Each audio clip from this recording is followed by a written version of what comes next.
کریم آقا علیہ الصلوۃ والسلام نے ہاتھ اٹھائے اور دعا کی، کہا کہ اے مالک یا عمر بن خطاب دے دے یا عمر بن حشام یعنی کہ ابو جہل عطا فرما دے۔ اللہ تبارک و تعالیٰ نے دعا قبول کی۔ جب دعا قبول ہوئی تو اللہ تبارک و تعالیٰ نے عمر بن خطاب کا دل، عمر بن حشام کا دل اپنی بارگاہ میں منگوایا اور دونوں کے دل دیکھے۔ عمر کا بھی دل دیکھا، عمر کا بھی دل دیکھا۔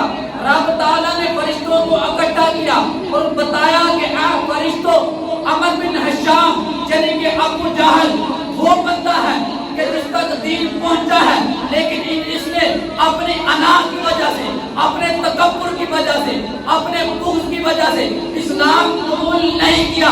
لیکن عمر بن خطاب جو ہے، عمر بن خطاب جو ہے، ان تک ابھی تک حق نہیں پہنچا، ان تک ابھی تک دین نہیں پہنچا، ان تک ابھی تک قرآن نہیں پہنچا۔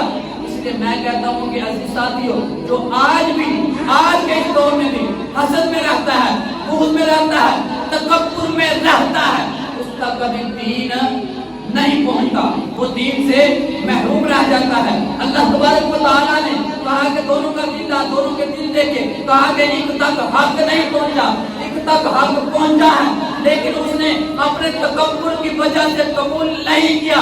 اس لیے اللہ تبارک و تعالیٰ نے عمر بن خطاب